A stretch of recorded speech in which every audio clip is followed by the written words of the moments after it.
Here's what I would say about Enhanced, because I thought it was awesome because it was just so freaking crazy. But I felt like what they did was went for shock value. Right, because I know you didn't make the movie, you were just in it, right? So it was like shot after shot after shot after shot after shot. And if you watch like Bigger, Stronger, Faster, so I watched it with a buddy of mine, and it kind of got away from us because like we weren't into the story. We were just like, okay, this guy's going to inject again. Now he injects again. Now, it's like, but I know you, right? Like I know you have this knowledge. I know you have it all in your head. In this particular series, I think you should like let all that stuff out. You do a really good job at conveying all the information. I feel like if you went to that movie, right, we had a chance there to like really get the world on the SARMs, like like looking at them in a serious way. And I feel like with that movie, I don't know if that's the right movie to do that, right? Like because it wasn't you being like as scientific as possible. So I would that would be my only commentary. Is like But I think that it could have been better if it had more information in it, less craziness, because I feel like that's what they were going for.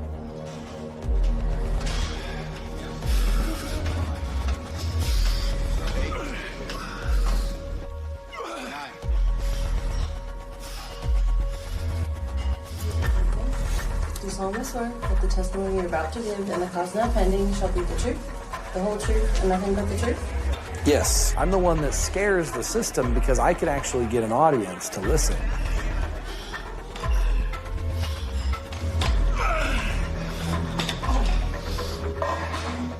So is there any type of research you did to determine whether or not lawyers can call themselves doctors? What forum? I mean, you can call yourself whatever you want. Not really. I can't put up a shingle saying I'm a doctor and give people medicine. Is that what you... Of course not. The average man I take care of in America is being told what to do by a guru, and the gurus are pathetic. There are going to be criminal actions against them sooner or later. Now this is insulin. Insulin's a little bit more dangerous. If you take too much of this, you die.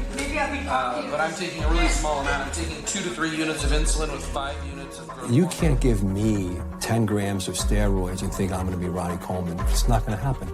But then how much steroids are you willing to take?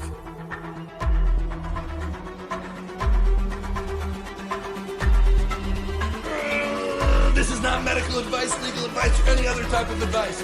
Don't do anything that we do. We're crazy people.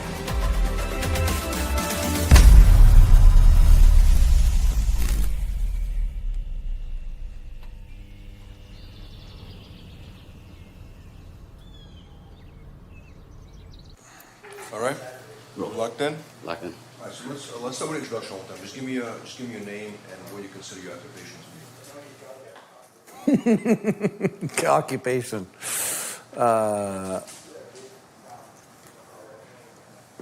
Let's see, depending on who asks me that, it's always a different answer. Maybe you can give me a few occupations. Yeah. Okay. Can you get little clips behind the scenes? Little video clips? Vivian? Or Manny? Okay, Manny.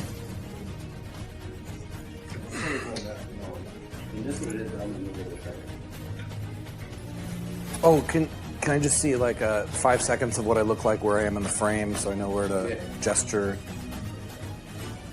I'm Tony Huge, a retired lawyer. Currently, I would call myself an underground research scientist and online personality who experiments with underground compounds and documents my results in an effort to educate other people so they can make their own informed decisions.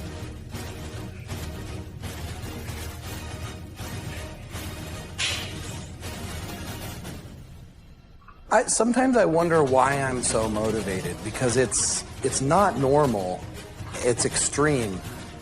In order to do most of the stuff that I do requires a lot of motivation.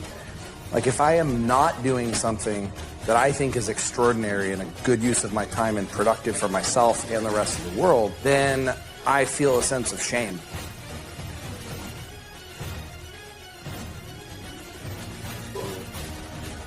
Who is Tony Huge? Tony Huge is one of the most interesting people in the world of bodybuilding. He's a guy that reminds me of the old steroid guru Dan Duchaine, who was the guy that wrote the first underground steroid handbook.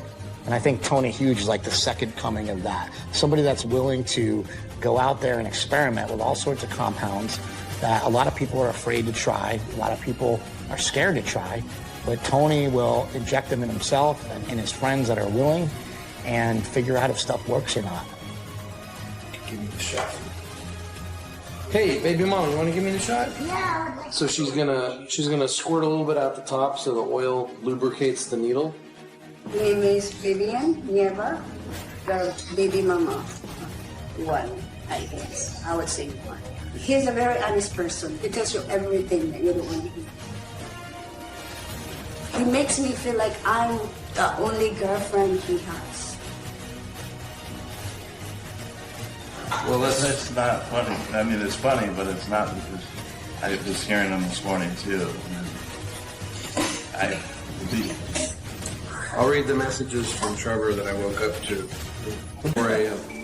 Okay, that's why it's not funny, because whenever I took that combination, don't take it. Do not take that combo, because it did something very, very wrong to me. And I'm still not right from it. It's so weird. I really hear voices or I'll hear sound. Sounds like we both took a lot of sleeping pills last night. I slept the best I've slept in a while. Remember I told you I took that by 10. I took everything all together.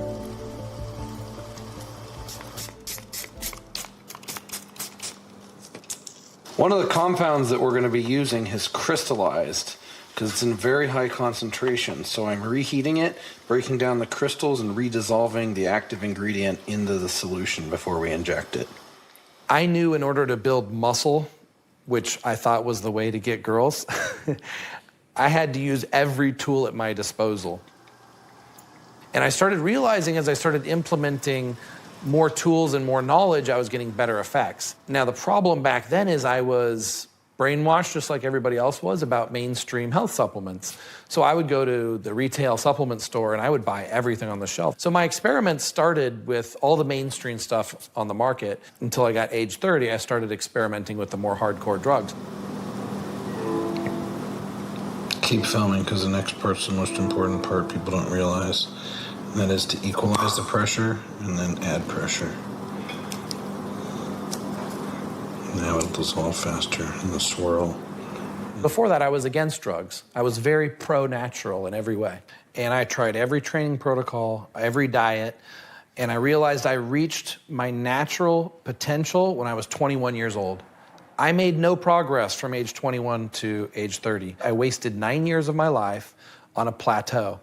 Now, when I go to the gym and I see people lifting and I see people doing the same thing every day and making almost no progress, that is not acceptable to me.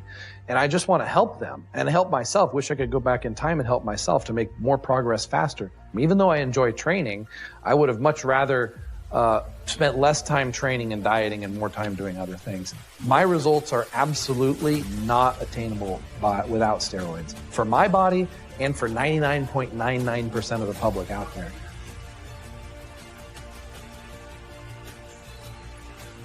Okay, we're always going to have to keep sugar on hand. We've got water-based solutions and also oil-based solutions. We are doing the water-based solutions in insulin needles. I'm going to give you 4 insulin needles. 2 of the insulin needles have insulin and growth hormone, and 2 of them are going to have injectable carnitine, extreme high concentration.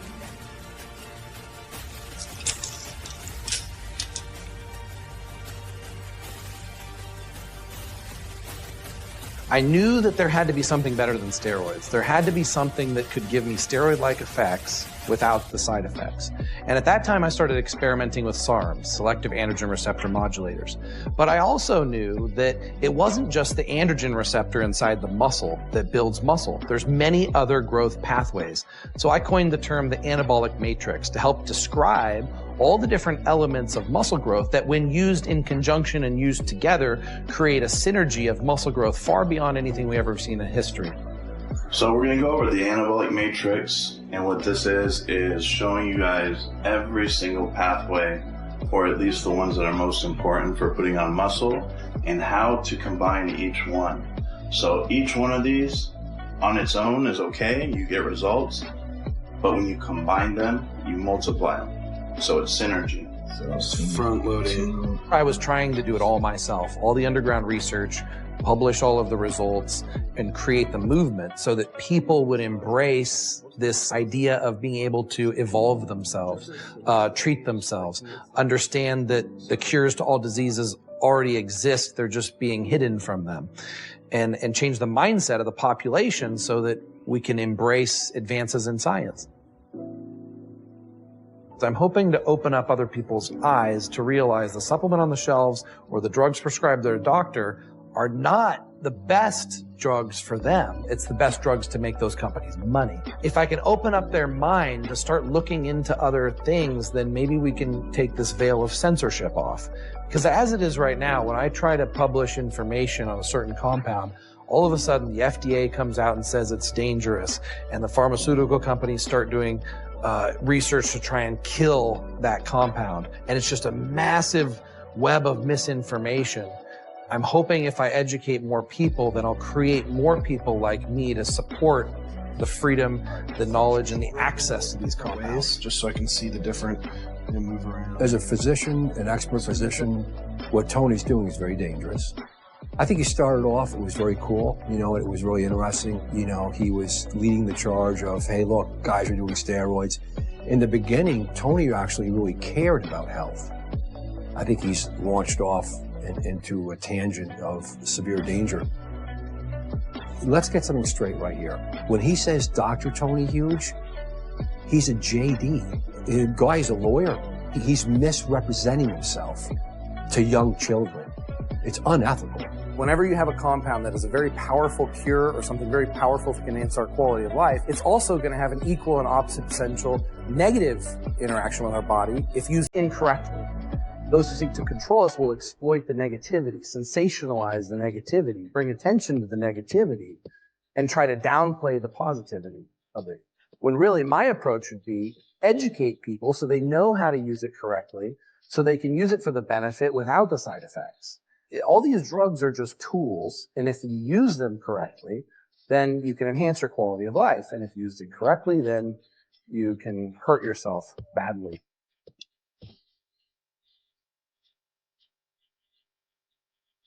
Friends of Freedom, thank you for participating in these epic transformations. We're looking forward to picking a couple of you to do these transformations with us on camera to share your progress with the world. Sign up for enhancedtransformations.com. We look forward to creating some of the most epic transformations that have ever been documented.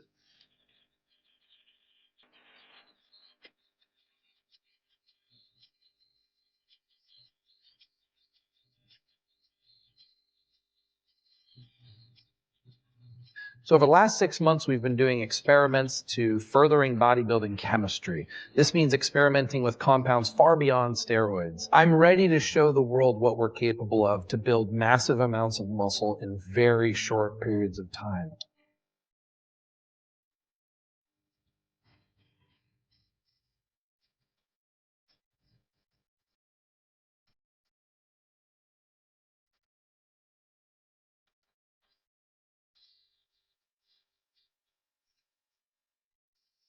Man, that goal. Akash is a physique competitor and an entrepreneurial coach. He has an amazing structure to his body to where if he wants to be, he could be a professional bodybuilder and do really well, but he focuses a lot on business. So he was interested in, can he build a lot of permanent muscle over a short period of time so that he can spend less time worrying about building muscle later. He's one of these sort of busy entrepreneur style guys who wants to achieve the maximum physique with the minimum amount of time. So he was a perfect test subject. He was willing to sacrifice everything for 30 days and gain as much muscle as possible, the target being 20 pounds of permanent muscle. 3 units of Novolin-R insulin pre-workout and 5 units of Novolin-R post-workout. So we're going to need to make sure to keep carbs on hand. I got Sour Patch Kids. Because if at that level of insulin, even though it's not really high, it's when you combine that with training, that's enough to go hypoglycemic and pass out. I'm super sensitive in general as a guy. I just am. So sugar is on deck. Have you ever done 10 units of growth hormone within a 3-hour window of time before? 10 units of growth hormone, not insulin, no. So this is the most insulin you've ever taken? Mm-hmm. All right. Might have stopped at the gas station and get 2 packs Sour Patch Kids.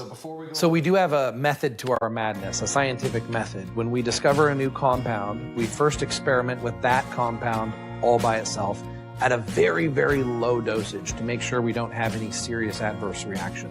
And then we keep stepping the dosage up until we find what the side effect threshold is. And then we use that to determine what we think is the most effective dosage for the least amount of side effect. Then we take that compound and we start stacking it with other compounds that we think are synergistic with it, with the same sort of protocol of starting with a low dosage, going up to a high dosage all the way to where we get side effects, and then finding the most effective dosage, and then experimenting by changing the dosage or changing the compound.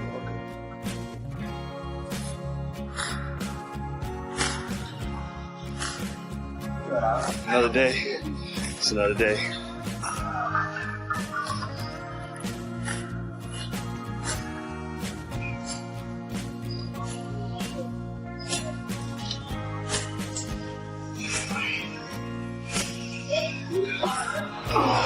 That's the jet to pump. 2, 1, 2, 9, 10. If I do another set, I will, and then it won't feel good. It's not gonna feel good.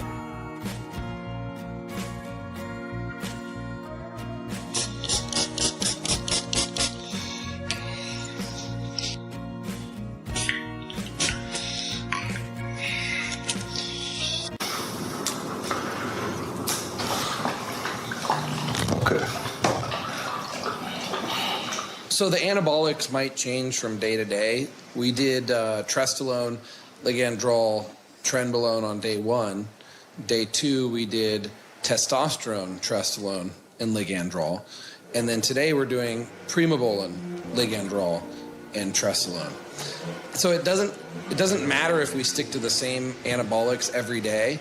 It's fine if we rotate them. In fact, there's a lot of advantages to it. What we do take every day is insulin and growth hormone. I got us 6 units of insulin after 5 units of growth. Get a massage it. Otherwise, it's all lumped up and uncomfortable.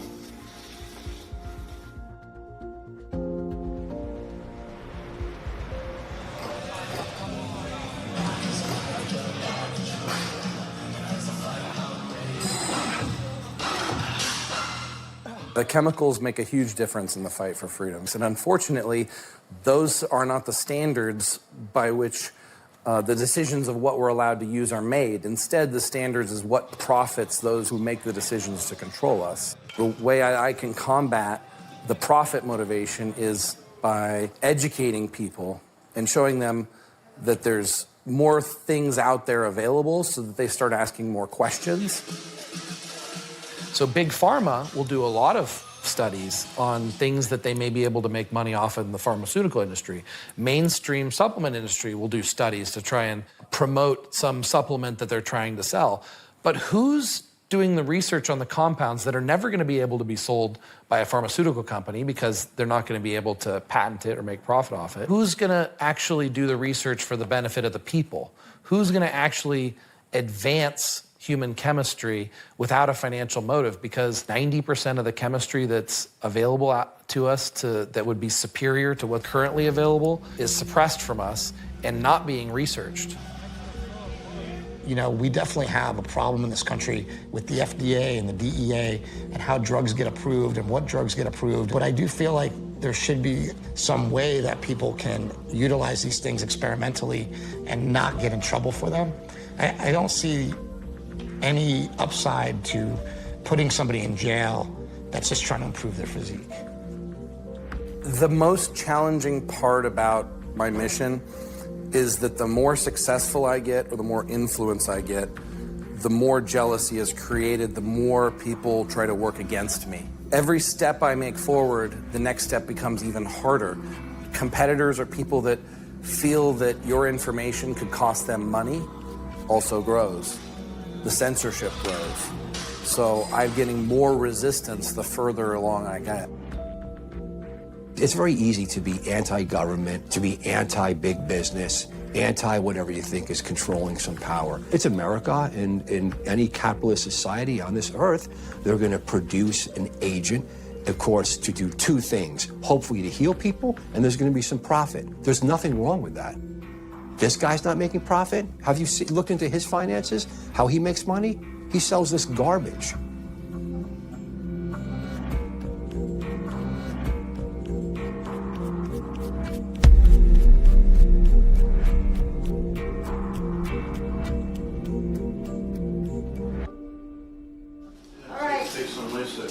I took Lasix. I took 3 more.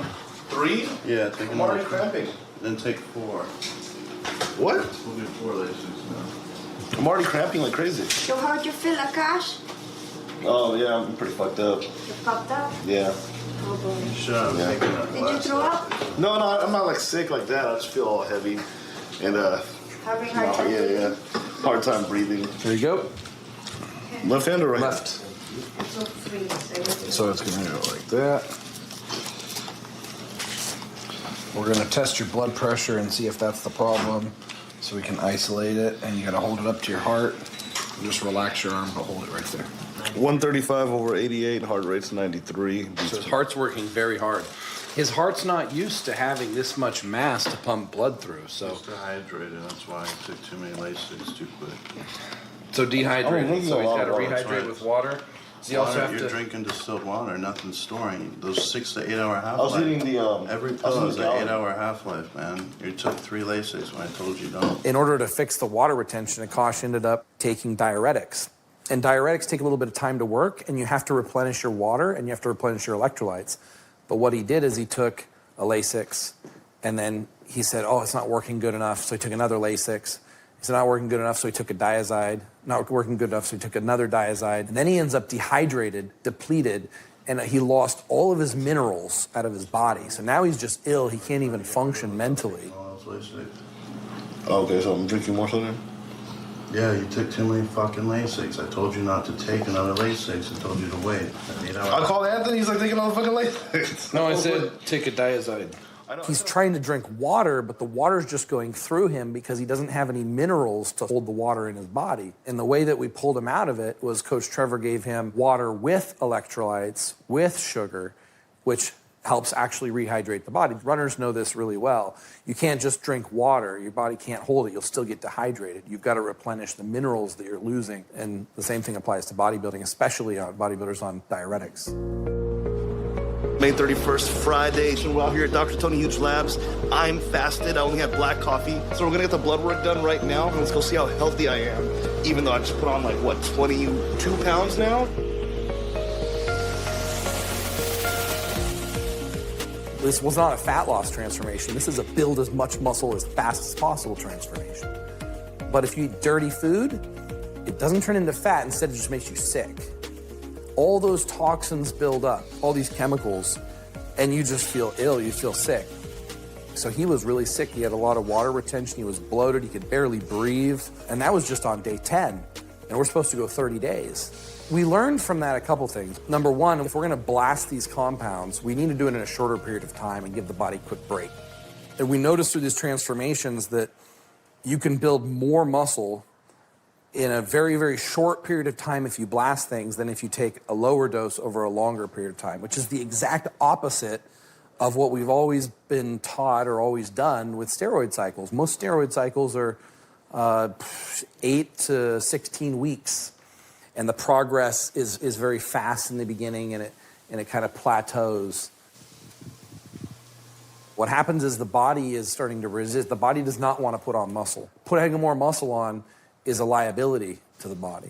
You have to trick your body into building a muscle. When you blast the body with the compounds in a higher dosage for a shorter period of time, and the diet and the training and everything is right, and then you give your body a break, what you've done is you tricked your body. Your body hasn't had time to catch on and stop and slow down the muscle building process. And when we found out how much muscle we can actually build in a 24-hour period, we can build a pound of muscle in 24 hours. So why not blast the compounds for a short period of time, build the muscle before the body catches on, and then get off and let the body rest, and then blast it again. Akash just said that he's not feeling well, that he's thinking about taking a break from the drugs, taking a break from the gym, lowering the food intake. He's also concerned that his waist is going to become distended, that he's going to get that bubble gut that we're so afraid of in bodybuilding. So we're here to diagnose what the issue should be and try to help him decide whether he really should take a break or not. One problem that I'm seeing in these experiments is that we're achieving the results so quickly that the test subject doesn't want to actually continue any further. That's what happened with Akash. And within the first 10 days, he gained something around 25 pounds. He already gained more muscle than he ever wanted. Then he decided he wanted to start cutting. Then he wanted to start losing weight. Because he already exceeded the amount of muscle that was comfortable for him to carry or that he wanted for his own self-image, he stopped it. This happens all the time. I give people the information on how to use things like SARMs, and they get results much faster than they expected, and they become satisfied, and then they don't want to make any more progress than that. Insulin. Trevor, what do you think about coming off for one day? Is that gonna help him, and is that okay? So that's why I do the transformations in a week to 2 weeks, because 30 days is too much to put on the body. It's too much side effects and build up, because you can get the same amount of work done in a shorter period of time and not get side effects that continuously build up. So yeah, he could take a break since he's doing 30 days, but what I'll tell you right now, it's your food. It's just your food. Your food has been, you eat out every night, every day, all day almost, and the amount of sodium you get is just ungodly how much sodium's in some of that food you're eating. So with Akash, another mistake that we made was we started him with steroids and injecting him with SARMs. We should have just used the SARMs. We didn't need the steroids. We found that the SARMs injections had a lot less side effects and still all the same benefits. So he would have been able to potentially go longer with less side effects if we had just used the SARMs.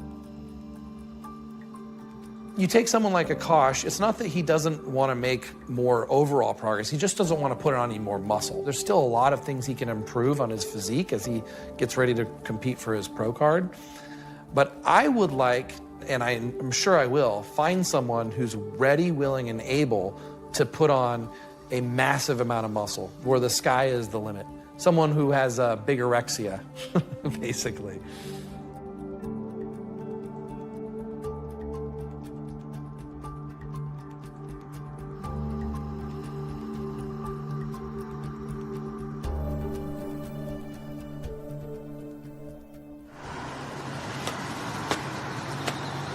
I am going to inhale this, which I actually do not use these. I've never used one like this before.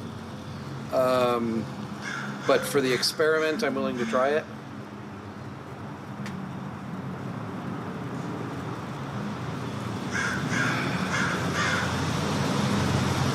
Another one.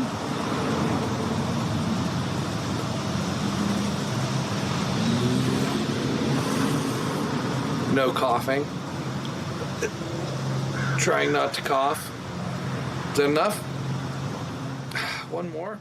I think a lot of people that would say that they don't like him, they would say that as a knee-jerk reaction to the information that he's putting out. A lot of this information is not scientific because it can't be.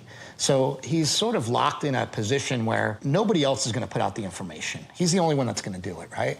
So if he's the only one that's going to do it, he's got to take a chance and say, hey, I've tried this and it did X, Y, Z. There's very few people in the world that are willing to take on the risk to experiment on themselves to further this science, and I am. I talk to brilliant scientists around the world that do experiments, and they respect what I do. They think what I do is very important because they're not able to use human test subjects. We're in an experimental world with experimental drugs, things like SARMs and compounds that people have never used, hormones and different plant extracts that no one's ever really used before or tested in a lab. So the only way to do it is to be sort of a lab rat / gym rat and figure these things out by taking the drugs and lifting weights with them. I think there needs to be 2 needles.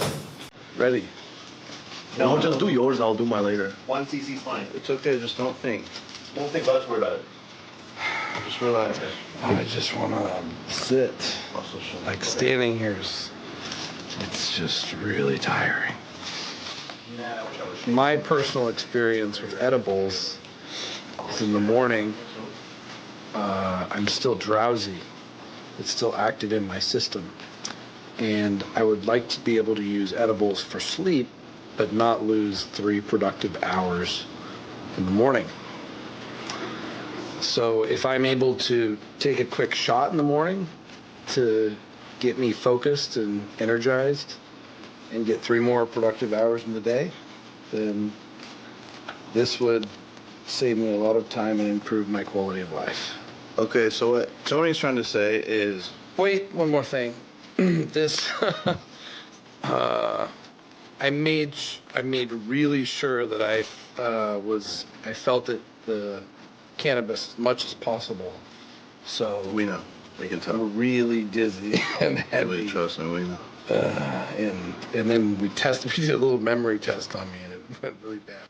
If I want to advance the science, I can, and I do, experiment with things that are not going to get human approval for 20 years from now. So the experiments that I do are 20 years ahead of mainstream scientific research. They actually rely somewhat on some of my experiments because they're not able to do it on humans, but if they can see and get some idea of how it works, it sort of paves the way, paves the vision to what's possible in the future and changes what scientific experiments they may focus on. This is an injectable CBD.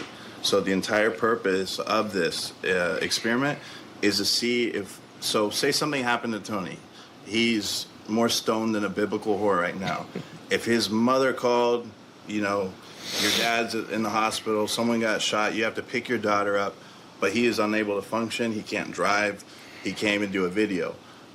This is what we would use to kick you out. So in theory, CBD is supposed to do this. But if you use oral CBD, then you know the effect, and it's so mild you don't even know if it's working or not. With the inject, we've been doing experiments, and it 100% works, at least on the level that CBD is supposed to. So now we're going to test out the theory if we can kick him out, or at least get his high to a state where he can function and be productive and do, you know, pick up his kid, have to drive. So this is update number 1. We did a check-in at 6:47. We started at 6:47, and it's 6:55, and you can see his eyes are open. They're still red. Firstly, I didn't think the experiment was going to work at all. But then, after I got the shot, I just compared the feeling that I would not have been able to drive a car before to the feeling afterwards, which is that I could drive a car. But I'm still definitely dizzy. My body's still very heavy. I'm very sleepy. So I wonder what this would be like taking in the morning for my purposes when I'm already sort of hungover from the edible high. And a coffee. And hoping that this would make me fully sober and fully functional and productive. But I think I would still call this impaired. Okay, so this is number 3. Number 2 on injection, but our third check-in right now, it is 7:01.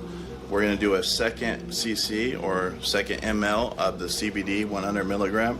So this will be 200 milligram. One of the bottlenecks in advancing the science of human evolution is that you're not supposed to experiment on humans until you get approval. And a lot of these compounds we're never going to get approval to experiment on humans. For those type of experiments, I have to experiment on myself. My friends have to experiment on themselves. And then we have to report our findings. Now, we give our findings through our own human trials to other researchers who can hopefully start that process with rats and move their way up to humans, but that's a very long process. So these are some of the physics that I've learned through experimenting on myself that I teach people so that they can understand better how the drugs work. If he had any medical license, he'd be in jail. He would certainly lose his license. He dresses himself like a physician, and he looks like a healthcare provider, and he's doing these procedures, and he's injecting drugs and God knows what agents into people.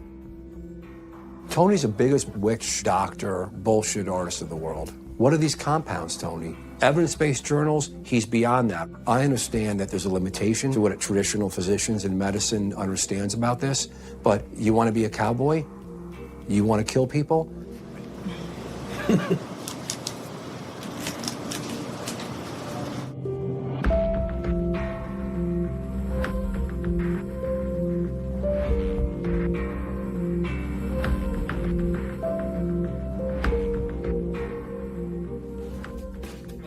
Kenny KO back with another video. As always, everything you guys need to know will be in the description down below.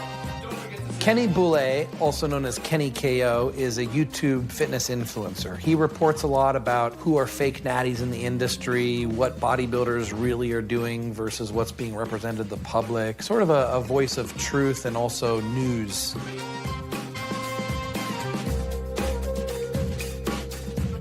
What's up, everyone?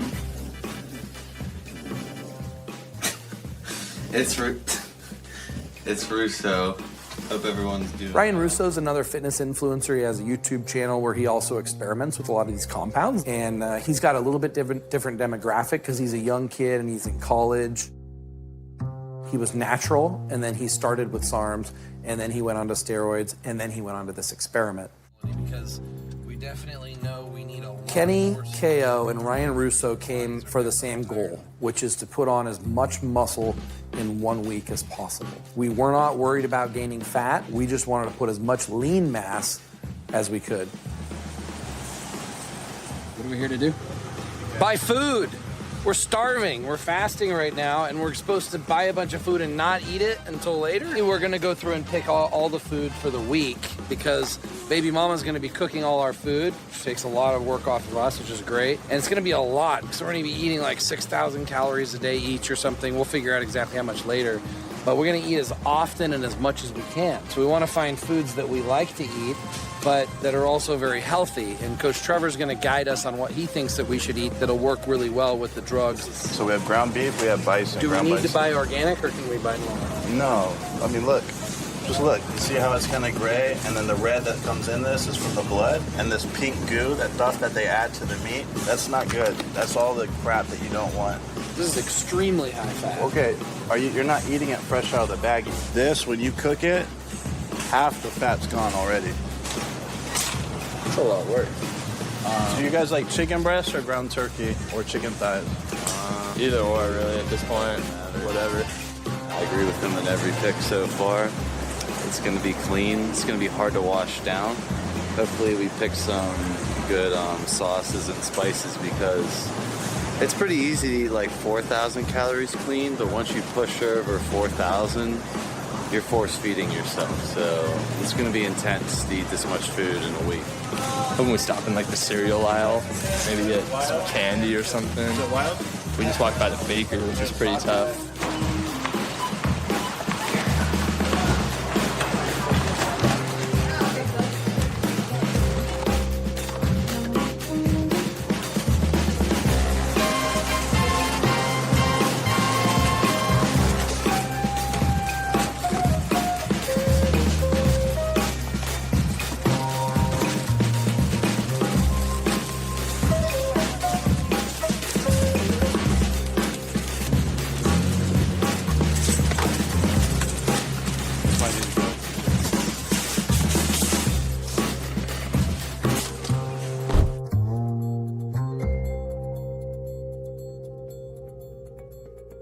So all the other test subjects were men. So we wanted to find a woman. What happens when we put a woman through this protocol?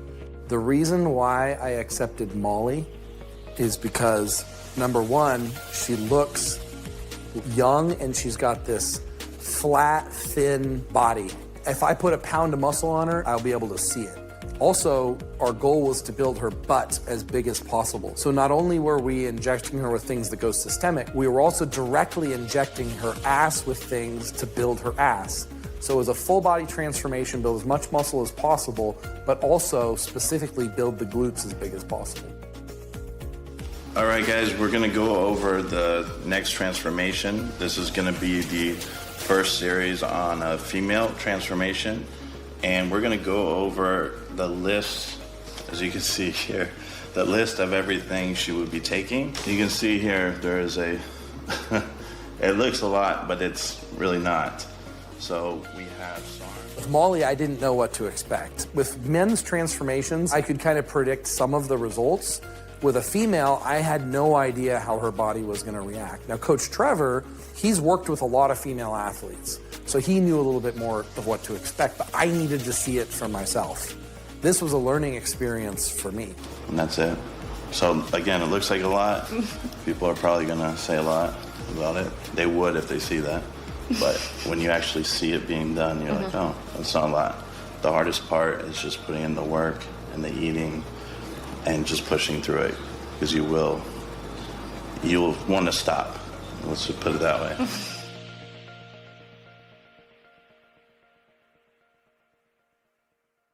Zeke was really interested in the chemistry of all of this. He's not passionate about weightlifting. He wanted to see what the most cutting-edge science of bodybuilding is, and he was willing to experiment on himself. We haven't officially started his transformation yet.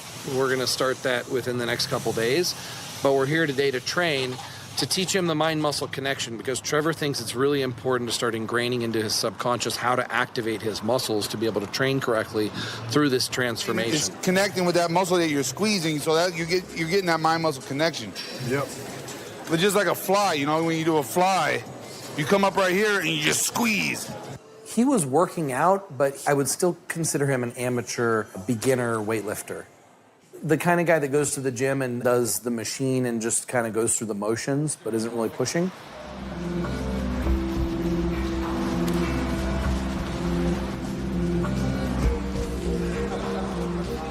I saw he had a lot of potential. He had definitely a natural physique. It looked like maybe he just worked out a little bit.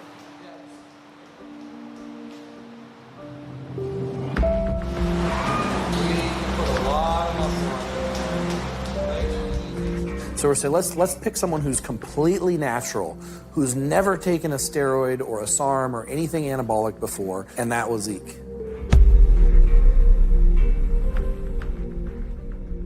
I had to go making the gear over there. Remember Solomon was just like taking a bunch of stuff? Performance-enhancing drugs is a very broad category of many different types of compounds. Even under the anabolic steroids category, there are a lot of different types of steroids that do a lot of different types of things. And so every sport has a different steroid that would benefit that sport more than other steroids. Now, bodybuilding's unique in that we use all the steroids oftentimes, or many of the different steroids. We use certain steroids for bulking, just putting on size, but might hold water, cause a puffy look. We use other steroids for performance, maybe to increase strength or reduce the amount of time between sets that we have to rest. So what's fascinating about the chemistry of bodybuilding is we get to implement so many different compounds during the different parts of the process. Now, for this, trying to build muscle as fast as possible in a shortest period of time, what we're looking for the steroids to do in this situation is increase protein synthesis, increase the amount of muscle mass being built. But the real muscle building anabolics that is coming from this is actually the SARMs, the selective androgen receptor modulators. They're synthetically created steroid-like substances that fit into the receptor in the muscle cell and cause all the benefits of steroids, which is increased protein synthesis, decreased rest time required to recover, and more muscle mass gained per amount of energy output. Got it? Don't put pressure on this one, okay?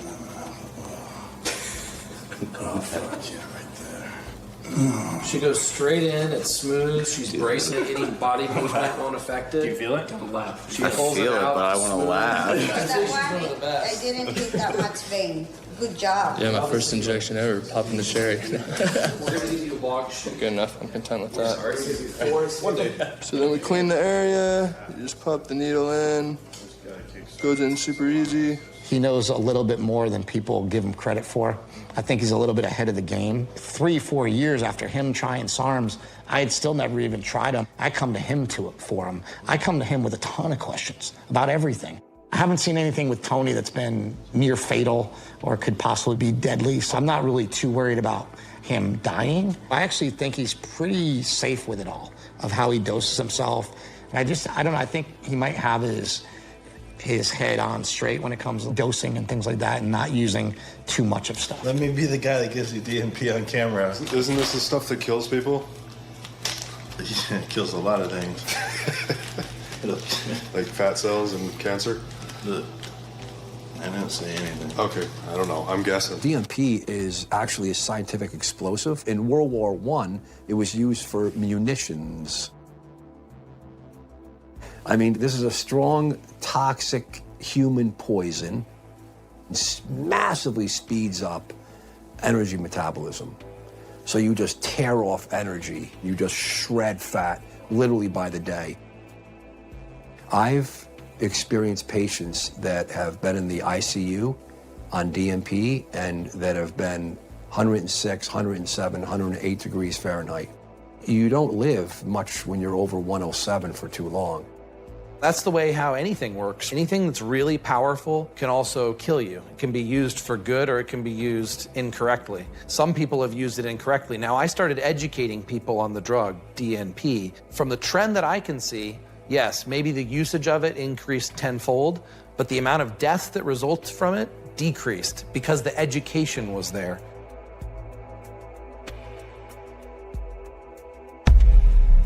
Day one of the 7-day transformation. Now, I fasted for 2 days before this and I just carved up.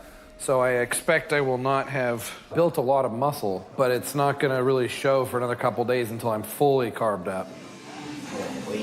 Your waist.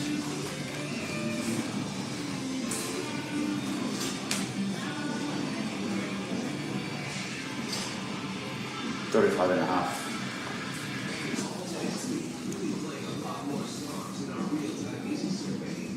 How'd you get so shredded? If you look at the people who excel, if you look at the people who excel in sports or in business, you'll find that they're always using something to give them an edge. So it depends on how you define cheating. They could be relying on just their genetics, but I don't like to live in that ivory genetic tower. I don't have the best genetics. I have decent genetics, but I don't think we should be confined by our own genetics. There we go. Come on, you're good. Tony's gonna give me the chest destruction today. And peel. All right, rep it out. I know a lot of the bodybuilders who worked very hard to get to where they are would love to claim it's all hard work, but genetics play a massive role in bodybuilding. I don't know if I've found anybody who isn't using some form of performance-enhancing drugs. I hate to say it, especially to the young kids who are being brainwashed, it's not just hard work. If someone takes the science out of it, they're probably not going to be successful. Chemistry is now to a point where no matter what someone is doing, they can be enhanced or do better if they're using chemistry. Yes. Yes, whatever ratio you want, those should hold together.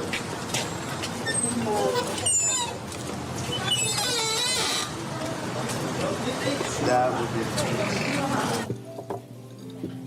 The plan with the buffet is stuff down as much sushi rolls as possible. Number 4? Yep. 7, 9, 23, 23, 30, 31, and teriyaki chicken. Okay. Yeah, like how can you take them serious? Like, you know? Undefeated in 21 or something.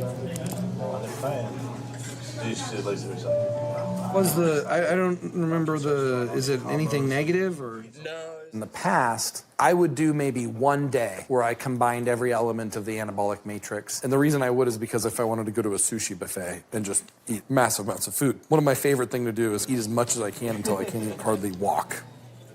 But I don't want that to turn into fat. I want that all to go in my muscle. And so if I do take the right chemistry, I can eat unlimited food and I won't gain any fat. I'll only gain more muscle. All right, there's one. Just stash them when the waitress comes. This is 400 milligrams of injectable carnitine.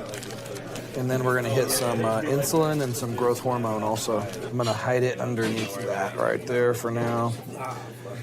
I mean, I've gotten in trouble before in public places injecting, but if I'm diabetic and it's insulin, then it's accepted, which is funny, right? It's acceptable to cause yourself your own disease, like diabetes, and then inject yourself with insulin.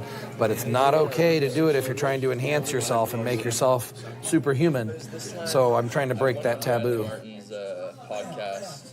Insulin is produced in your pancreas and the beta cells. It's there to regulate your carbohydrate Insulin is very powerful, but insulin is anabolic.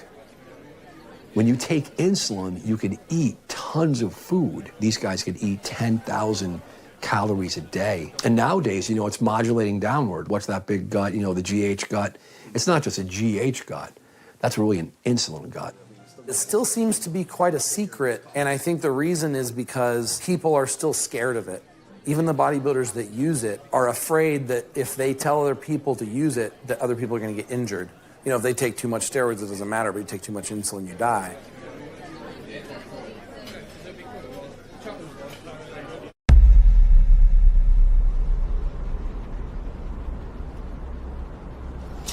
I'm Dr. Tony Hugin here with Molly and Dr. Dan. Molly is our transformation test subject, and we're trying to put on as much muscle as fast as possible, but she's limited by her range of motion. I'm noticing whenever she does any of her leg exercises, it's hard for her to full range of motion. We brought her to Dr. Dan to see if he can figure out if this is something fixable and if he can improve her range of motion and her symmetry so that we can train harder in the gym with more range of motion. Face me. All right. This hip goes out further than this one does. And this is from junior year, I want to say. I took pictures for the football team and got tackled on the sidelines. So It's been like that since then. Okay, so we'll start with some simple range of motion stuff, and then we'll go through some more like functional patterns, and then we'll kind of see where you're having problems. Wedding texting. Ouch. Like 80% humidity in here. Yeah.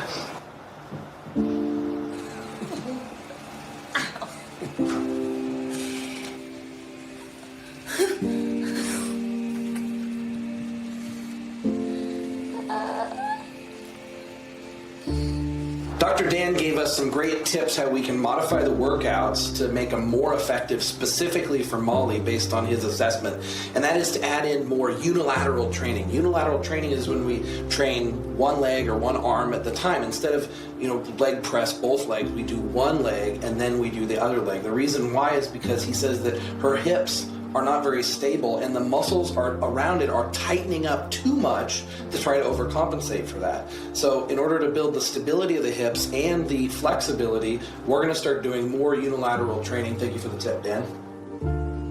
We're putting on 15 pounds of muscle on these guys in 1 week. Gonna just feed those legs and grow them, make the most epic transformation. Don't really get the negative. Day 2, had a hard night's sleep due to the Formafil injections. Couldn't roll over on either shoulder, so that was the only hindrance in my sleeping pattern. The only side effect, I guess you'd call it, is not that I necessarily couldn't sleep. It's just the discomfort from the massive growth. Slept pretty normal. The water weight's still not really adding up. From the initial 3-day fast, I was 204.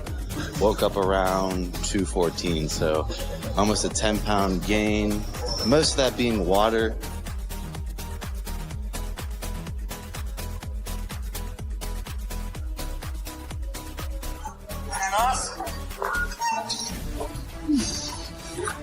Stimulated.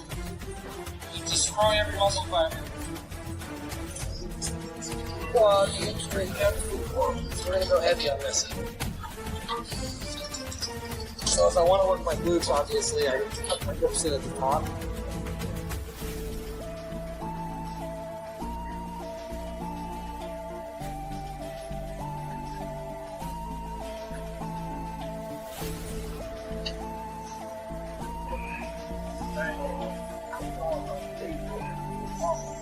God. Alright. Push.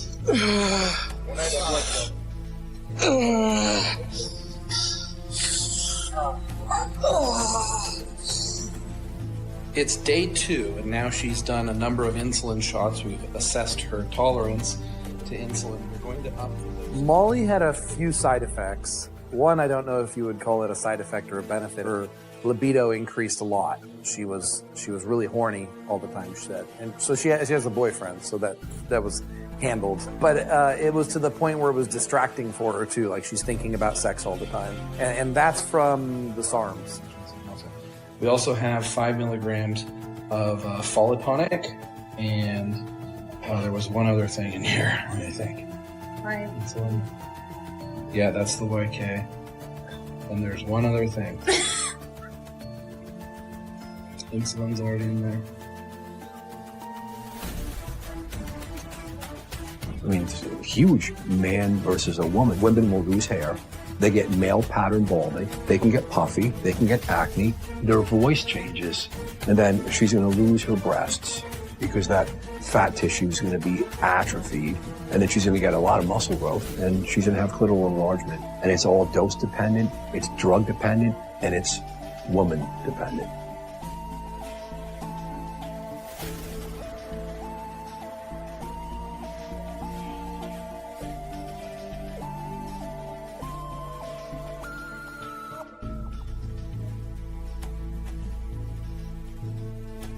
All right, 3, 2, 1, in. Oh, jeez.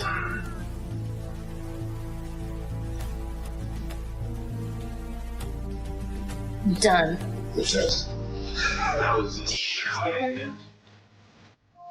So this is day 3, and I don't know if it's lack of sleep or lack of decent sleep, but I've had a splitting headache all day today. I had to miss work today. Barely got a workout in today. I've still taken the required injections, so I'm keeping up with that. But yeah, I haven't felt good at all today. So my body felt sizable, almost in the same regard as when I did an extended fast. The two times specifically that I did an extended fast, one 15 days and one 21 days. And both of those times when I reintroduced food, my body took on a lot of water weight and it felt like bloated from like the waist down. So I'm getting the same almost, or I was last night getting the same stretching sensation that I did when I was bloated after a water fast. Will I develop irreversible and certain health conditions from my experimentation with these compounds, including steroids? It's possible. It's a risk I'm willing to take for the advancement of science. That's a sacrifice that I signed up for when I started conducting medical research on myself. But surprisingly, despite all the crazy experiments that I've done, my health is outstanding. I've been shocked at how low the side effects are. You got to look at who has died in bodybuilding and from what drugs. They're dying from performance-enhancing drugs more along the line of stimulants or diuretics, things that everybody takes. When I first started experimenting on camera, everybody said I'd be dead in 6 months. And they say that every 6 months. I predict that everybody's going to be saying that for the next 20 years. Oh, he's going to drop dead. He's lucky. If that's really true, hey, God bless you. The data has produced literature supporting that anabolic steroid users get left ventricular hypertrophy, which is an enlargement of the left ventricle, and they get a lower ejection fraction, which is heart failure. What point does that come? Nothing happens to 23-year-old men. Usually it takes decades. There's no free lunch. We have tons of data that men get hurt. So genetics plays a big role. What's the breakfast there? We got eggs and toast and bacon. All right, I tested my blood glucose earlier and it was a little high. I took some Slim pills and I'm just testing it about 40 minutes later. 90, yeah, so they have. So it only took about 40 minutes to get my blood pressure down from 97 to 90 on 4 Slim pills. Day 3, doing a blood pressure check. Did it when I immediately woke up, but we're going to see how, with everything I've been taking for the nausea and being overly high, the blood pressure's changed at all. I'm outside my body, like I'm looking, I became How about your cheese? You didn't put cheese? That thing was down to the. So we checked them on electronic. They have one right here. This they wear around their wrists, and they put to their chest, and it tells you your blood pressure. But being electronic and digital, I don't trust them because his first number was 104. So I always double check with this. He did the CBD, and it went up 20 20-something points. And so I thought, okay, that thing's definitely not accurate. So I double-checked here, but it was the same exact number, actually. So he was 124 over 72. That's exactly where it started.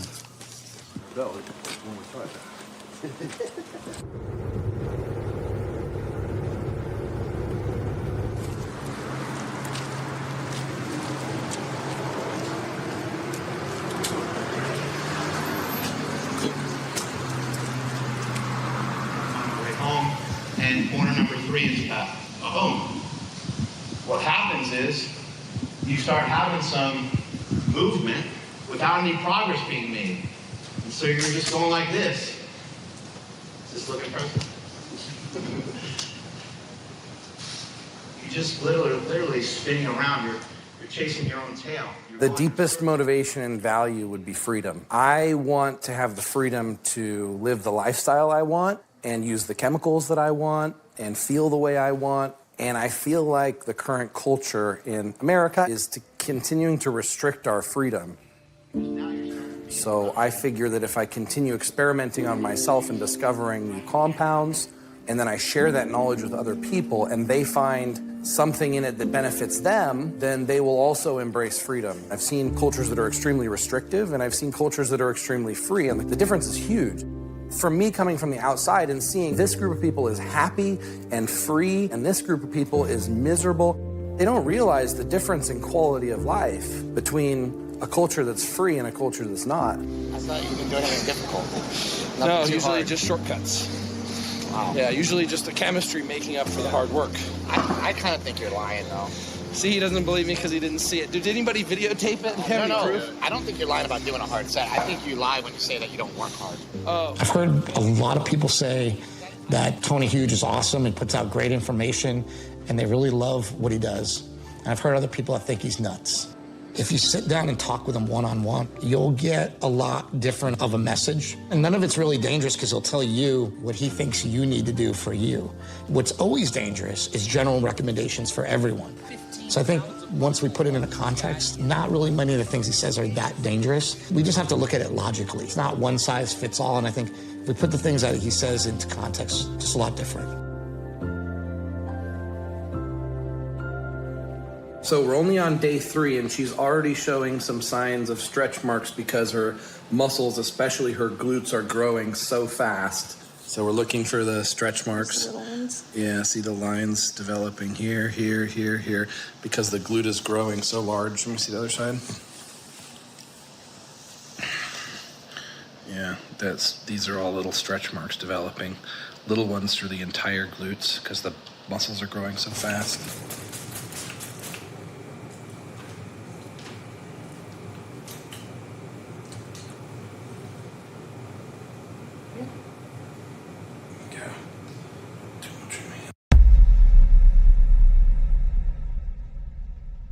So, day 4, tired as hell today. I was in bed like 13 hours last night, 11 of which I was asleep, tossing and turning throughout the night because both of my shoulders are sore as hell because I injected too often in those spots. I started at 189. Actually, on the metric scale, it was 85.25 kilograms, which I think is about 188. And now I'm up to 208. So, some water, some muscle. We'll see at the end of it. So he's put on 19 or 20 pounds. And do you feel bloated?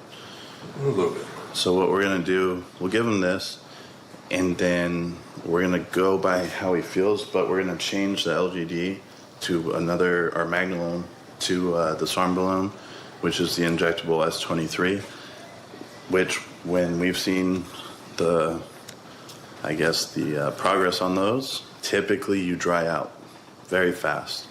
And so we're going to start rotating different ones in, so some of that water comes down. If you still feel bloated, if it's still an issue, we'll hit you with Lasix or Diazide or even any of them. Yeah, it's about 19 pounds already in like 4 days. Zeke, I think the worst adverse reaction he had was psychological. At the same time. Okay. Okay, it's a high. In the beginning, he was excited to take injections. By the end of the experiment, he's afraid of injections because some of the injections went badly.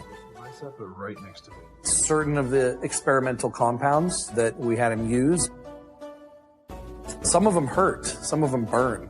After he had a few painful shots, he became deathly afraid of needles to where he can't even inject himself because his body's own self-defense mechanism says no. So the worst side effect he had is that now he has a psychological fear of needles. So he almost has like a panic attack whenever there's a needle around.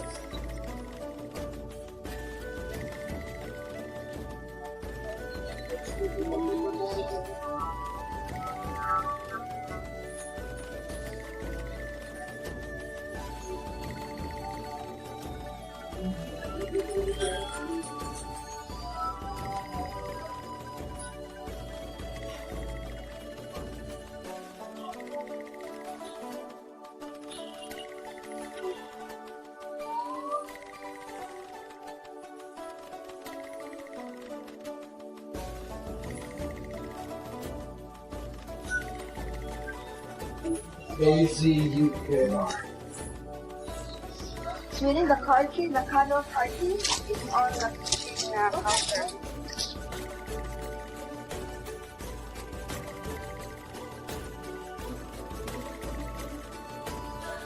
Oh, diamond.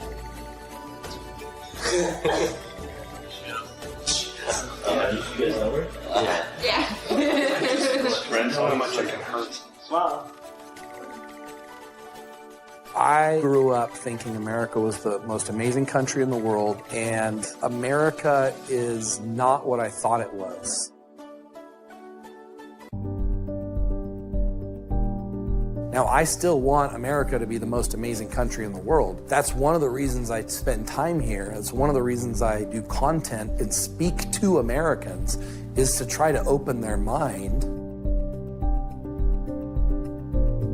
I could just run away completely from America, ignore America, pretend it doesn't exist. Unfortunately, America is a very nosy country. It's like the world police. No matter what country you go into, America is doing something to affect that country. It's very difficult to change America, but unfortunately, if I want to change the world, I also have to go through America because of its influence on the rest of the world.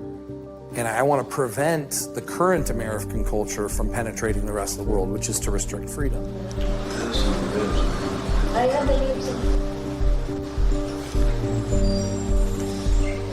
Like a champ. Yeah. Okay.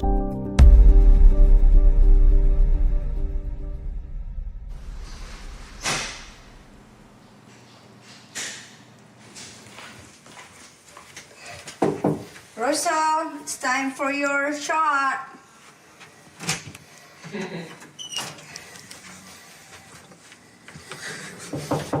Kitty, it's time for your steroid.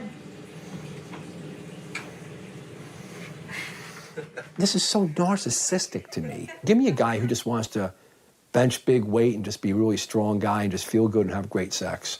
This narcissism, he's feeding into full-blown pathologic narcissism. I don't know these people, but they obviously trust him. I think it's sad. I mean, I would warn them not to go. Please stay away. You're gonna get hurt.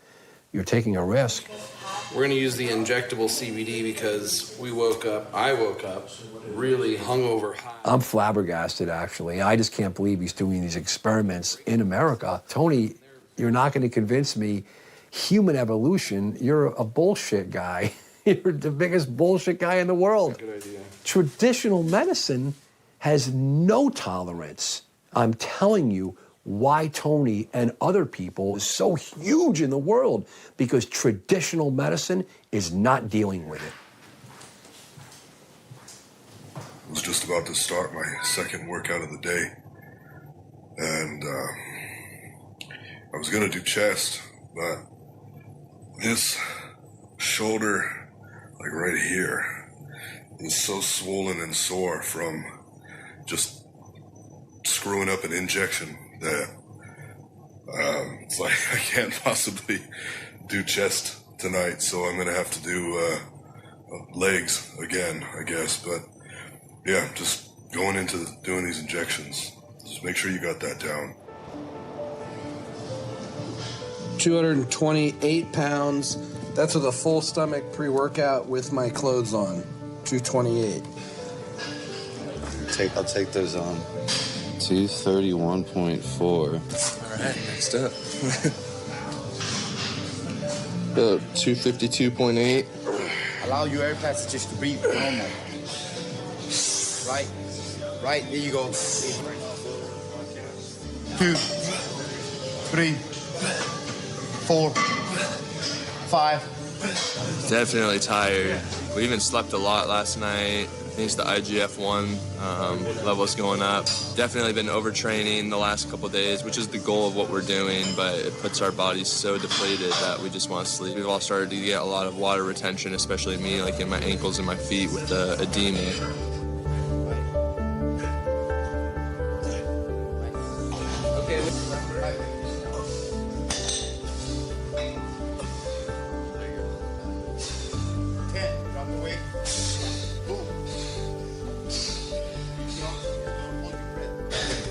Very high volume compared to what we were doing. It's just very hard for me to breathe with all this new weight added.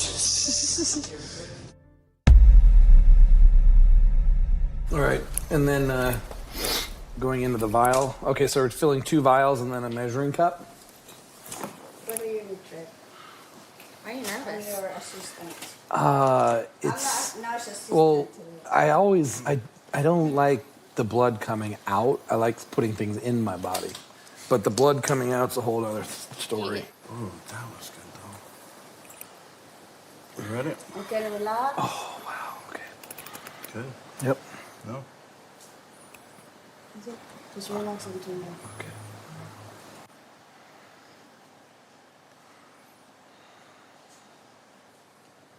The biggest concern that I have, and it might be a problem, we're going to get my heart tested to see whether I've got cardiomegalia, whether my heart has actually enlarged. The more muscle that I put on, the harder it is for me to breathe, the more pressure I feel on my chest, the harder my heart has to work. And these compounds that I'm using that build muscle also have the potential risk of growing my heart. With American medicine is you go to the doctor and you say, I think I have an enlarged heart. And the doctor says, well, have you had a heart attack? No, I haven't had a heart attack. Okay, well then we can't test your heart. Fortunately, that's the way it is in America. If you want real medical care, if you want preventative medical care, you have to go through a doctor that trusts you not to sue them. So I'm gonna have to use one of my insider doctors. And unfortunately, the culture of Western medicine is not preventative. It's only to treat a disease after it happened. I'm gonna, here. Just one move more. it. Do this one last. Push it, Trip. Push it.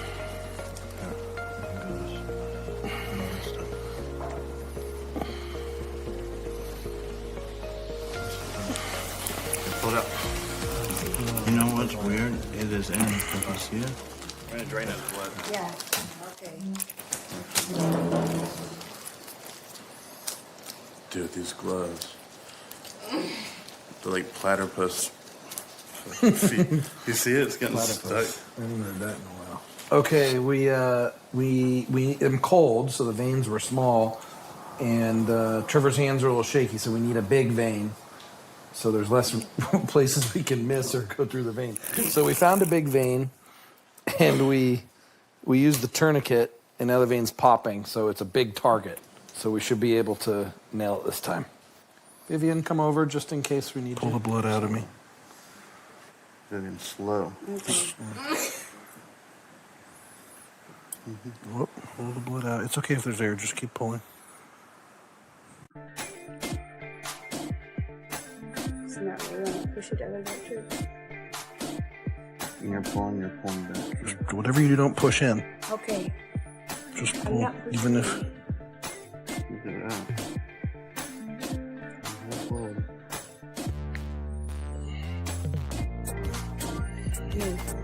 Ring out of. I think they're.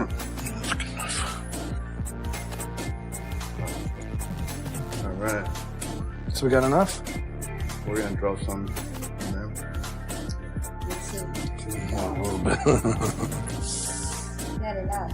One of the most stressful things is baby mama. And I know I cause her a lot of stress too.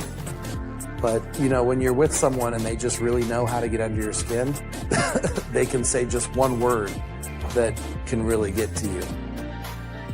But I'm a polygamist. I believe I should have, and what makes me happy is having multiple women. And she's monogamous. And it's still very hard for her to accept. And she tries hard, and I try to compromise. I compromise a lot because I actually want, 4 women living with me, and they don't. Right now, as of this moment, only she's living with me. I love him, but recently, the love is covered by disappointment.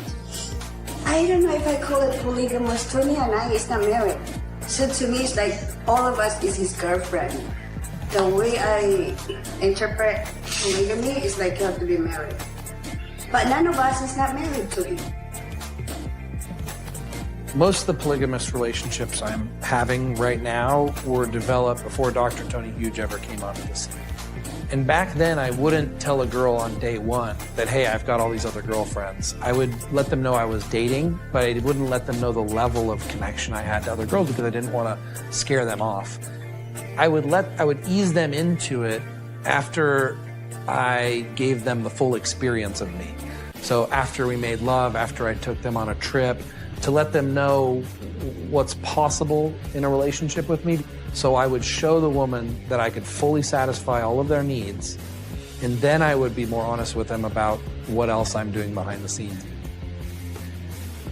It was so hard to accept at the beginning, but because I'm pregnant with our daughter, and I love him, and he kept saying the words that the woman wants to hear, and you believe him now. You believe whatever he says, knowing that he will change for you later on. But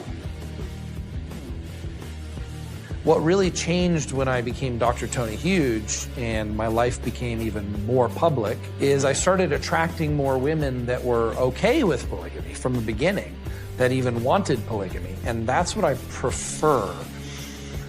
And I've become increasingly lazy as the opportunities increase. So as it becomes easier and easier for me to get women, I become less and less willing to put the effort in to getting and keeping the women.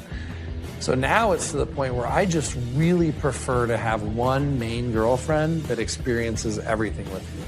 And that girlfriend manages the other women so that I don't have to deal with anything other than having fun with them. And that's another project and experiment underway. Day 6, just got home from work, and it wasn't as bad as yesterday, but pretty bad as far as fatigue is concerned. I asked them to up my dose. They did.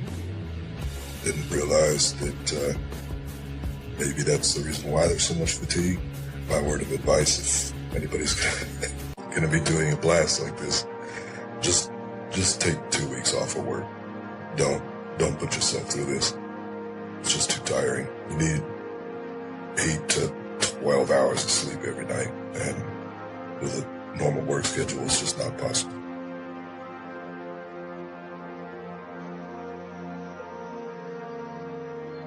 Oh, we just got started. Just got started, already tired.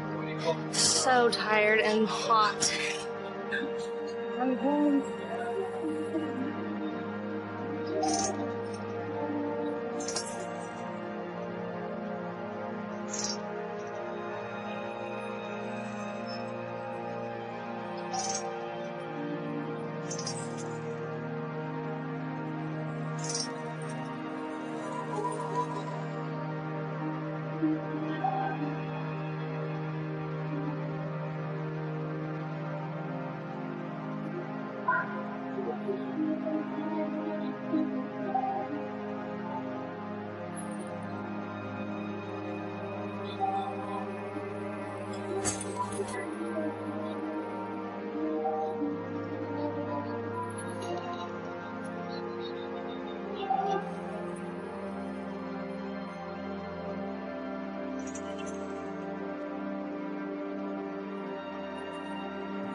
Done yet.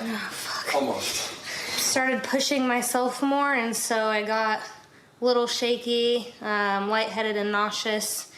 So came inside, get some fluids in me, something to eat, to hopefully calm down a little bit and get a little bit more relaxed so we can get back out there and finish the workout. Oh, Jesus Christ.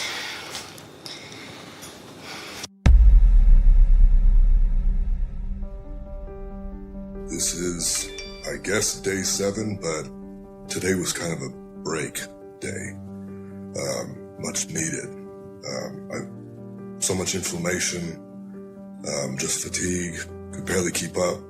I got a ganglion cyst here from the injections, I guess, so that's fun. It's painful, but whatever. So yeah, this bloating's gonna go down a little bit. By tomorrow, this is the final stretch.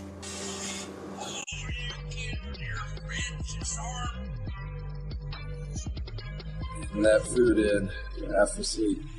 It's day 7, so I weighed in at 224 pounds again. I don't really think I can gain weight. I don't think I'm eating enough. Tony ate the most yesterday, and he actually lost weight. I had a lot of water retention yesterday. I had edema on my ankles, so the swelling of the ankles. And I talked to Trevor about it, and he gave me a Lasix, which helped tremendously. I feel night and day different with my energy level this morning. So I weighed in this morning at 250 pounds flat. Got the blood sugar, it was a little high. My blood pressure was better than it's actually been any of the other days. Everything's been good, feel good. Water retention's kind of starting to come back a little bit. 3, 2, 1. So Ryan's protocol was very similar to Kenny Keogh's protocol. They experienced very similar side effects because all the other variables being similar. So they would both get water retention, but to varying degrees. And when they started getting water retention, then we know we've got to pull some of that water off because it's not healthy to have that much water. But so we would have them take diuretics as needed at certain times. We would change their sodium intake at certain times depending on that. But the gear protocol remains similar.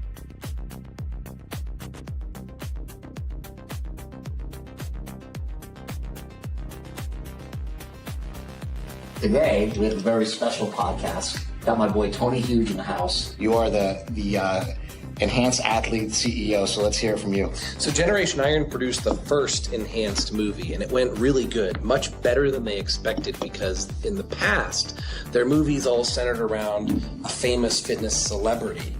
And in this movie, you had me, who's not really at the celebrity level of these Olympia champion bodybuilders. I think the biggest threat to America is censorship. And not just censorship, not just blocking our access to information, where America makes something that's actually not popular seem very popular in order to make it popular. It's undue influence on people. It's attempt to control the facts, manipulating the facts so that people think they're making their decisions based on the actual facts when they're making decisions based on false information. It's not the government itself, it's the people who have the most influence over the government. The government is just a tool.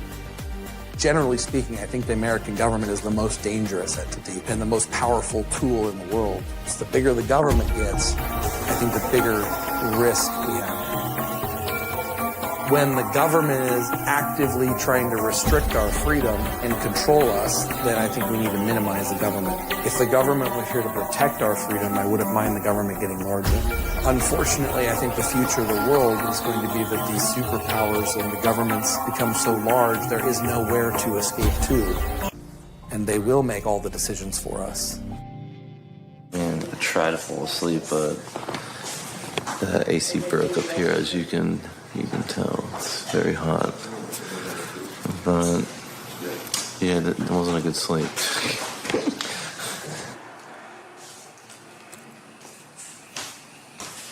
This is pre-workout. I'm only doing 5 units of growth, 5 units of insulin. My body's worn down more than these guys. They're doing 10 units of growth, 10 units of insulin.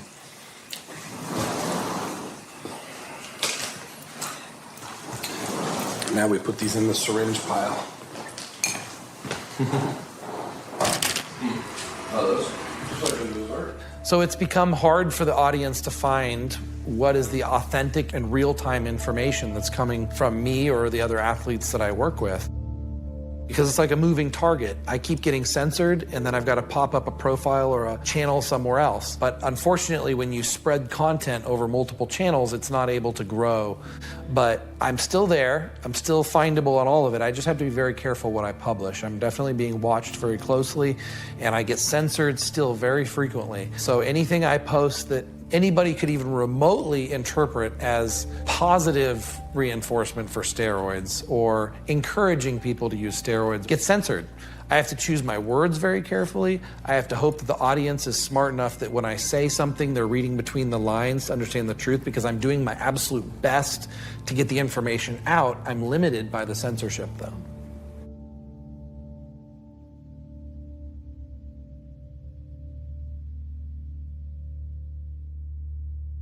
I think about quitting every single day.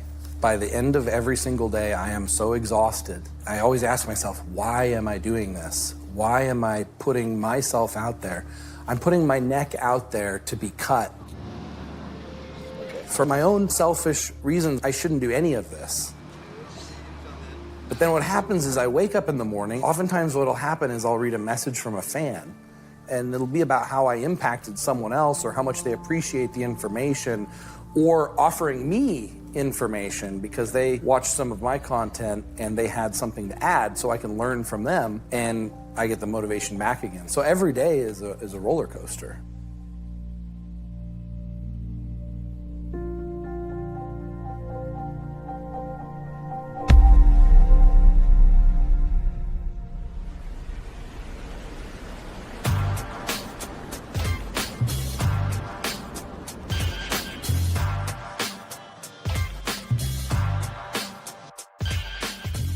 Kenny KO would gain the final DEXA scan to see exactly how much muscle mass we put on over the 7-day body transformation.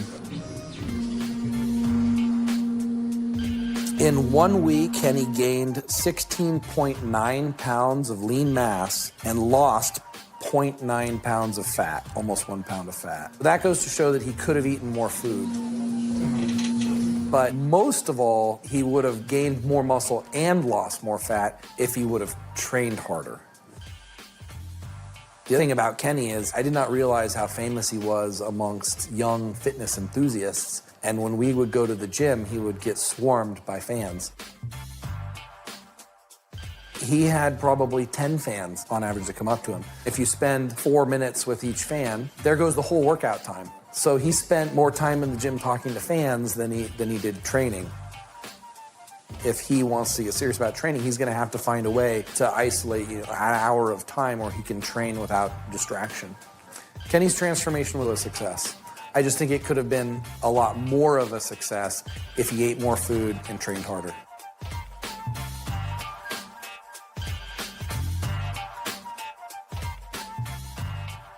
Ryan Russo's transformation was a huge success. In 1 week, he gained 24.3 pounds of lean mass and gained 1.8 pounds of fat. Now, that's good that he gained a little bit of fat. That's an indication that he actually ate enough calories. So with Ryan Russo, his training was on point, he ate enough food, and I think that's why he had some of the most impressive results, because he also had the least amount of side effects. I think the biggest side effect is he was absolutely exhausted. And I think that exhaustion did interfere, and he could have trained harder if he wasn't exhausted.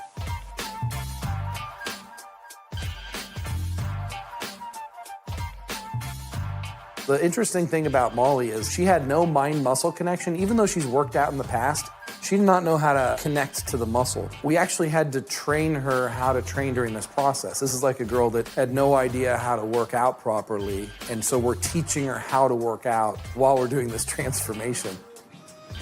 She gained 11.7 pounds of lean mass, and she lost 2.3 pounds of fat.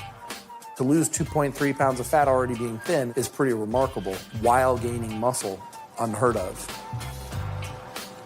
We started out with a white girl flat ass, and afterwards she actually has an ass, and it's an ass she's proud of. She now has to go out and buy new clothes to fit her new ass.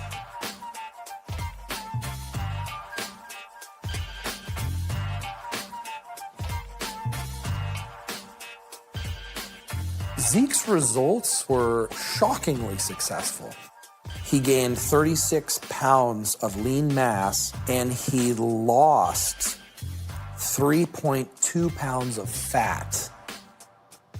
I was absolutely shocked when I saw the results. I wasn't sure whether he gained fat or muscle. He didn't train that hard. He didn't train as often as he should have. So if anything, this experiment shows you can actually minimize working out by maximizing the chemistry and actually get better results.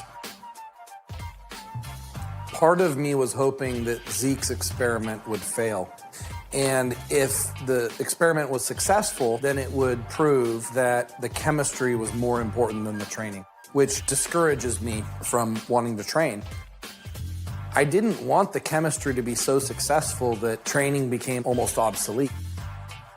What's depressing is that someday training's not going to be necessary for muscle growth. You are going to be able to take a pill and have an incredible physique.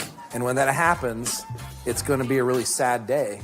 I didn't realize we were that far along with the chemistry. If that's what we can do now, then we're only a few years away from doing something even bigger than that, to the point where someone could train once a week and have an incredible physique.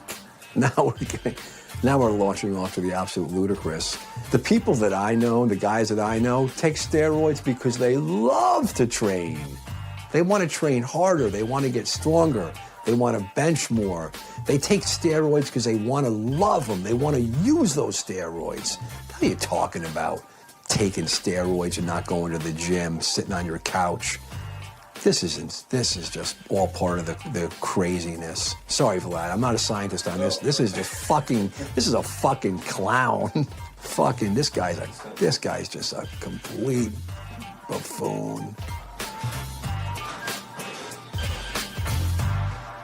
My overall thoughts and opinions on the transformations we've been doing have been pretty negative.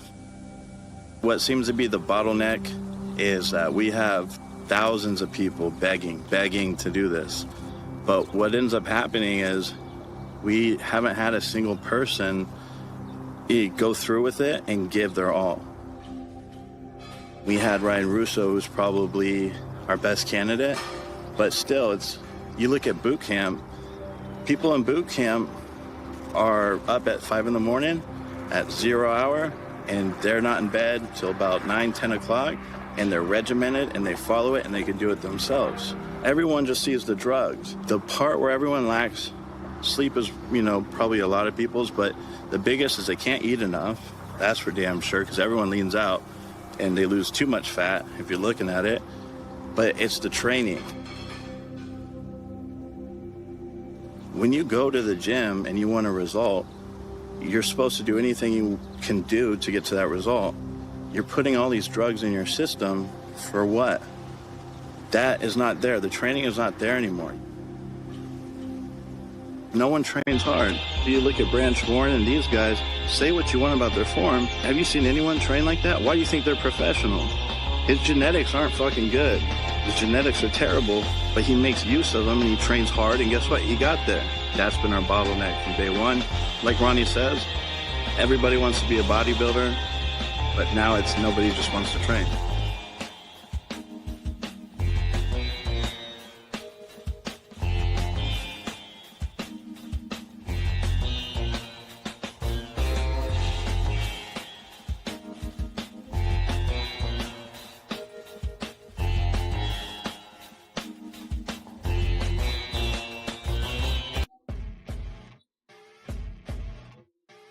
Time to check in. So, interesting thing about this show is you check in the day of the competition, which I really like. Saves an extra trip.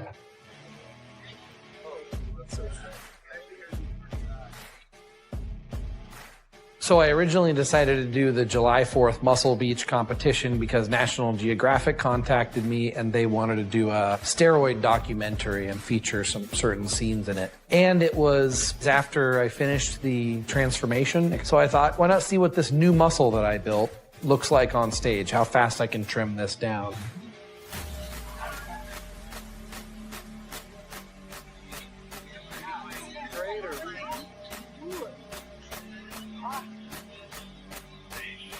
Even though my mother doesn't yet. I called in. Yeah, right there, right? This is Yeah, that's it right there. I want to find the cover of That's it. Number one. There you go, number one. You watch out. Lee Freeze. Oh, fucking hell. Just get better. Hey, Lee, I thought you were just on TRT. What do you got behind your ear here? What's that? What's behind your ear? Pop it out. The only thing is, it's used. You've already used the fucking thing. Oh, you can still use it. There we go. That's your fucking 10th one today. What happened to the 20 pounds in 30-day one? Well, the first guy, Akash, gained 25 pounds in 10 days. Of muscle? Of muscle? Some water, of course. Of course. Water. Yeah. I can gain 20 There's some pounds water in one involved. day from water. So then he decided he got too big and decided he didn't want to do it anymore. So he still maintained that body weight, though. He did hold a large amount But the of title said 20 pounds of muscle. Yeah. Not water. I would say that water inside the muscle Is water in the muscle. Muscle 70% water anyway. That's like saying my cock in a vagina now is a cock. It's not a cock. Just because it's in there doesn't change it, does it? If we made a list of all the things that goes into building muscle, and people are overemphasizing one item on the list, which is the anabolics. I agree. So that's why what I do is actually take less anabolics, but I take more things like growth hormone, insulin, things that cause more inflammation of the muscle. All these little weird chemistry. Yeah, that could work, but then it's like the ones that, even if they do that, because there are lots of guys taking the growth hormone, the insulin, and all the drugs, and they still can't get there. So I hate to see those type of people waste their life. I'm all for dreaming the dream and training for health, and if you like training. If you can troubleshoot, though, and you can isolate which part of their chemistry is the bottleneck, and then fix that. Well, pretty much all the ones I know are taking everything like that, so they should have covered all their bases. Shotgun approach. Exactly. Okay, I agree that when we get someone all the right chemistry and they should be making gains and they don't, and we look closer at it, oftentimes diet and training are missing. That's true. You can only I've met Lee Priest a number of times at different expos. His main criticism is that, how do I say, he's a dinosaur. His knowledge, his opinions, his values and stuff are from about 25 years ago, and he hasn't really learned anything new or opened his mind to anything else. Let me write you up a proper training program, and I'll write you up a proper cycle. I don't know if you can do it, though. It's only 400 milligrams a week to test. Oh, wow, yeah. You take that in a day. So. He figured out what works for him, and that's it.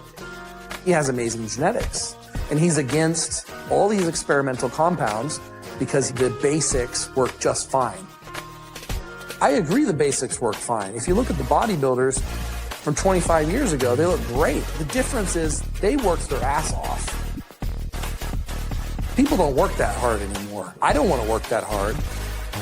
Instead of using the protocols from 20 years ago, I would rather use something that can build more muscle in a shorter period of time with less work. And he doesn't understand that. I'm not saying Lee Priest is not intelligent, but I am saying that he's stopped learning. My goal is to never stop learning.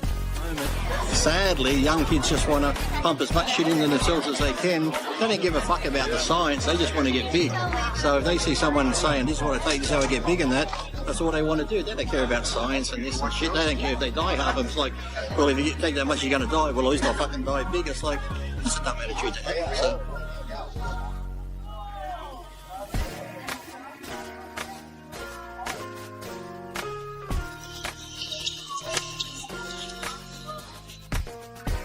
One thing that made me famous on YouTube was the fast competition preps. I wanted to find shortcuts through manipulating the chemistry, figure out how can I get the same progress of 7-week transformation in 10 days, 15 days, 8 days. This time I chose 8 days, which gave me about 6 days of fat loss and 2 days to lose the water on my body is sort of how it's divided up.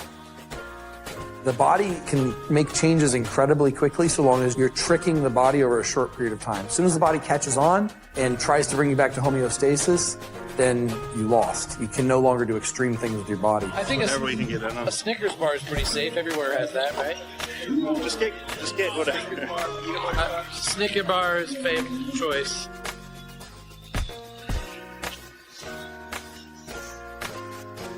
I went into the 10-day prep with my metabolism totally crashed, my body trying to recover and rebalance my brain chemistry, being dehydrated, depleted of electrolytes, and then trying to go into what I used to do, which is an extreme competition prep. And it just wrecked me. So what I ended up doing is pretty much just not doing a prep at all, just kind of regaining my health and then pretty much just walking on stage. The problem was that I had done an experiment right before the 10-day prep that resulted in me vomiting for 48 hours, similar to food poisoning, but it was actually an overdose on DMAA. I took 2.5 grams of a white powder that I thought was hyaluronic acid, but it ended up being something else. And 2.5 grams of a different ingredient could be a lot. Things like nootropics can be measured in very small milligrams. But I feel dizzy, but not like I couldn't walk. Actually, I feel dizzy to the point where I could get a little nauseous. But it's not like things are spinning. If I look straight, everything stays still. Wow, I think I am going to throw up. I think I should throw up, probably. Baking soda will force you to throw up. Yeah, I mean, baking soda. You should throw up. I think my body knows that I should be trying to throw up.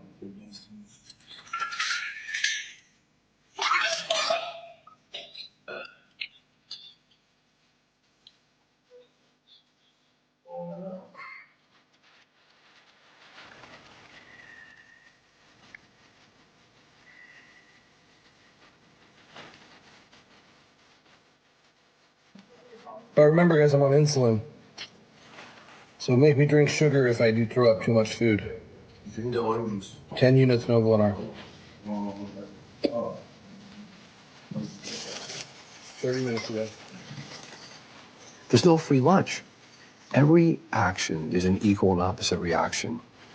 Somewhere where Tony started was, I think, a good place. He's gone way too far, and now he's criminal, and he's dangerous. He's killing young men. It's very seductive. Who doesn't want to be big? He's going to end up in a bad place, very bad place. I really hate throwing up, so I'm trying not to. I don't want to have to throw up.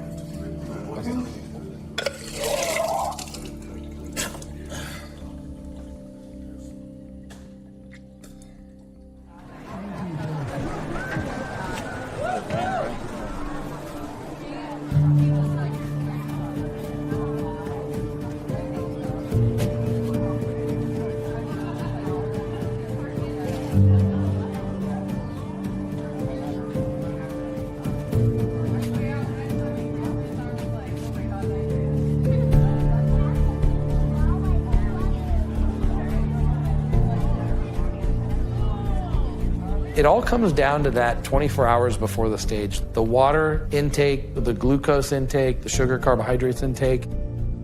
I have some tricks up my sleeves, but I'm definitely gonna come in at a higher body fat than most of the other guys on stage. Every hour, my body's gonna change the way it looks, and I'm gonna have to adjust based on that. So I'll have about 10 things on hand ready to use at my disposal to manipulate the way my body looks at that last minute.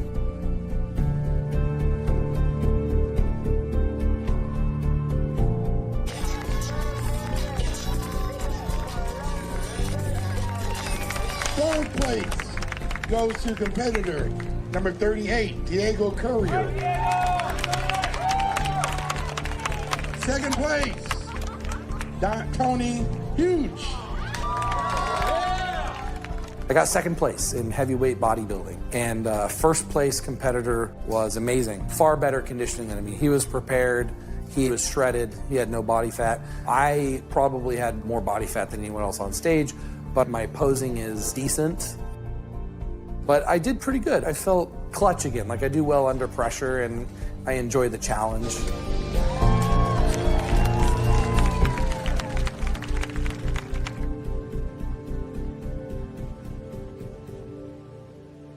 Nearly all the criticism I see of what I do or who I am is because they lack an understanding of why I do what I do or how I arrive at the decisions that I arrive at. Whenever I'm able to talk to someone in person, even if they're the most critical person, by the time the conversation is over, they get it. They understand, like, oh, that's why you live this way. That's why you have those beliefs. I'm 36 years old. It's very rare for a 36-year-old to have been through the amount of things that I've been through to lead me to the decisions I make today. If you talk to someone who is more around 75 years old, who had lived a really full life, they would probably understand a lot better than a 20-year-old, 25-year-old, especially someone who's closed-minded, who hasn't traveled the world, who hasn't experienced different culture, different people, different chemistry, different states of mind. Once someone experiences all of that, they'll have a much better understanding of how I arrived at the way I live my life.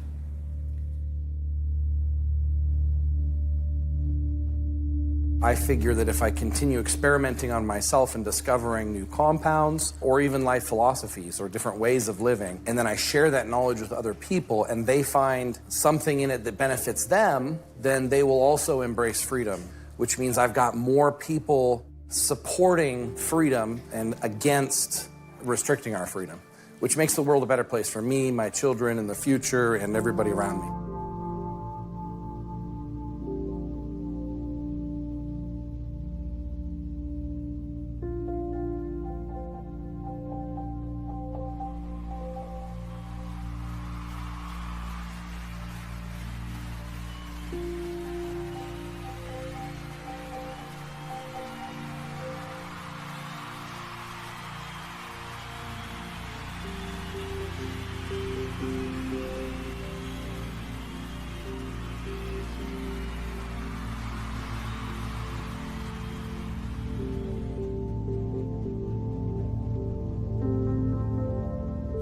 And then pre-workout wise, I was at my local supplement shop. Apparently this has DMHA in it. It's called Broken Arrow by Rep Sports.